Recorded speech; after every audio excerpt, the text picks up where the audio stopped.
इस वीडियो में मैं आपको एक बहुत ही इंटरेस्टिंग कहानी सुनाऊंगी और इसमें हम ये जानने की कोशिश करेंगे कि आखिर अच्छे लोगों के साथ ही हमेशा बुरा क्यों होता है और इसका हल क्या है। मतलब जब हमारे साथ कुछ बुरा हो रहा हो उस वक्त हमें क्या करना चाहिए। पहले मैं आपको श्रीमद् भागवत जी से इसकी जानकारी दूंगी और फिर ये भी बताऊंगी जब स्वामी विवेकानंद जी ने यही प्रश्न अपने गुरु जी से पूछा था कि अच्छे लोगों के साथ हमेशा बुरा क्यों होता है, तो उनका क्या जवाब था। हमारे साथ ज़िंदगी में जब भी बुरा होता है हम लोग अक्सर यह सोचने बैठ जाते हैं ये सब मेरे साथ ही क्यों हो रहा है या मैं इतनी अनलकी क्यों हूँ। यानी हम खुद को ही इन सब के लिए दोषी मानते हैं या हम क्रोधित हो जाते हैं खुद से, भगवान से। मैंने तो सारे ही अच्छे काम किए हैं, मैंने तो कभी भी किसी का बुरा नहीं किया, फिर भी भगवान मेरे साथ ही ऐसा क्यों करते हैं। कुछ ऐसे होते हैं हमारे रिएक्शंस। तो चलिए आते हैं कहानी पर। एक बार एक व्यापारी था। वो व्यापारी कृष्ण भक्त था, कभी किसी का बुरा नहीं करता था, ना ही कभी किसी का दिल दुखाता था। वो हर रोज़ भगवान के मंदिर में भगवान से आशीर्वाद लेकर अपने काम पर जाता था। व्यापारी के आसपास के सभी लोग उससे बहुत खुश थे। व्यापारी की पूरी शहर में इज्जत थी। वहीं दूसरी ओर एक घटिया आदमी था। वो भी उसी समय मंदिर जाता था जिस समय व्यापारी मंदिर जाता था, पर वो मंदिर में आकर भी लोगों को और जानवरों को दुखी करता था। वो जानवरों पर पत्थर मारा करता था, वो जुआ खेलता था और शराब पीना तो उसका रोज का काम था। जहाँ व्यापारी का जीवन मंत्र था, चल सुबह जल्दी उठकर मंदिर होकर आ और प्रभु का नाम जप कर आगे बढ़ता जा, और वहीं इस नीच व्यक्ति का भी एक जीवन मंत्र था, चल सुबह जल्दी उठकर मंदिर होकर आ, नंगे पांव जाकर चप्पल चुरा कर ला। नीच व्यक्ति मंदिर में भी चोरी करने से बाज नहीं आता था और लोगों की बाहर रखी चप्पलें तक उठा ले आता था। एक दिन खूब बारिश हो रही थी और मंदिर में कोई भी नहीं आया था। नीच व्यक्ति ने देखा कि मंदिर में तो कोई भी नहीं आया है। पंडित जी से नजरें बचाते बचाते वो मंदिर के सारे पैसे लेकर भाग गया। थोड़ी देर बाद व्यापारी भी मंदिर आ गया और इस चोरी का इल्ज़ाम इस व्यापारी पर लग गया। लोगों ने व्यापारी को खूब जलील किया, खूब फटकारा। कोई कहता बुलाओ पुलिस को और सिखाओ सबक, कपड़े तो अच्छे पहनता है और कर रहा है चोरी, वो भी मंदिर जैसे पवित्र स्थान पर। शर्म आनी चाहिए इस नीच इंसान को, बुलाओ पुलिस को। बहुत मिन्नतें करने के बाद व्यापारी किसी तरह मंदिर से बाहर आया और जैसे ही रोड पर पहुंचा, एक बहुत तेजी से कार आई और व्यापारी को ठोककर भाग गई। व्यापारी गिर गया, उसे बहुत चोटें आई, लेकिन टक्कर के दौरान कार में से एक बैग गिर गया जिसे इस कार वाले ने डर के मारे उठाया ही नहीं, क्योंकि कार वाले को वहां से भागने की जल्दी थी। गलती कार वाले की थी, उसने उस व्यापारी को गिरा जो दिया था। वो नीच इंसान पास ही खड़ा सब कुछ देख रहा था। काफ़ी शराब पी रखी थी उसने। इस बैग को भी काफ़ी जल्दी से लपक लिया उस शराबी ने। बैग को खोलते ही शराबी के होश का ठिकाना ना रहा। नोटों से भरा बैग। वो खुशी से उछलने लगा और सोचने लगा, अरे आज तो खूब माला माल हो गया। पहले सुबह मंदिर में माल मिला और अब ये पैसों से भरा बैग, मेरी तो लॉटरी ही लग गई।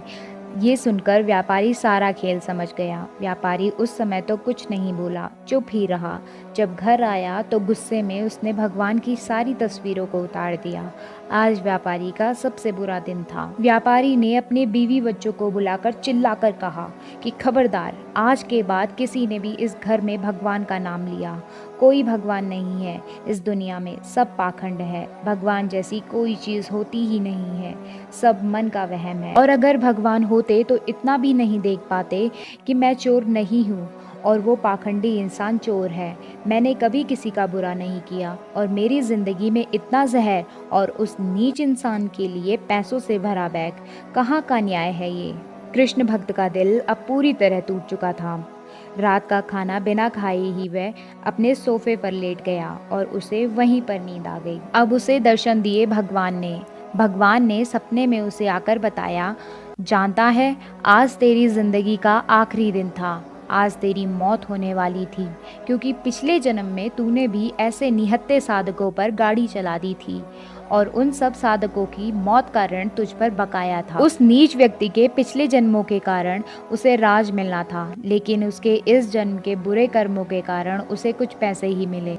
इस कहानी से हमें यही सीख मिले कि हमें जीवन में दुख और तकलीफ़ें जितनी भी मिले, हमें अपने परमात्मा पर विश्वास कभी कम नहीं करना चाहिए। हमारे साथ कुछ बुरा हो रहा हो और हम अपने कर्मों में सही रहते हैं तो हमारे साथ उतना बुरा नहीं होगा जितना बुरा होने वाला होगा। हमारे कर्म ही हमारा भविष्य लिखते हैं, हमारे कर्मों का फल हमें मिलता है। और हाँ, स्वामी विवेकानंद जी ने भी यही प्रश्न अपने गुरु रामकृष्ण परमहंस जी से किया था कि अच्छे लोगों के साथ हमेशा बुरा क्यों होता है। तो रामकृष्ण परमहंस जी ने कहा था कि हीरा रगड़ खाए बिना चमकता नहीं है और सोना तपे बिना चमकता नहीं है। अच्छे लोग दुख नहीं भोगते, वो तो सिर्फ भगवान की परीक्षा देते हैं। और ये ज़िंदगी के तजुर्बे हैं जो लोगों को बेटर बनाते हैं, बिटर नहीं, यानी कड़वे नहीं हैं ये दुख। फिर स्वामी विवेकानंद जी ने सवाल किया था कि ये तजुर्बे अच्छे हैं, तो रामकृष्ण परमहंस जी ने कहा था कि हाँ, ये तजुर्बे एक टीचर की तरह हैं। ज़िंदगी पहले तुम्हें एक टेस्ट देती है, फिर एक लेसन देकर जाती है। सचमुच कितनी सच्चाई है इस बात में। पहले तो ज़िंदगी तुम्हें एक टेस्ट देती है और फिर एक लेसन देकर जाती है। इसके बाद स्वामी विवेकानंद जी ने सवाल किया, इतनी कठिनाइयों को भी संभाल पाना मुश्किल हो रहा है।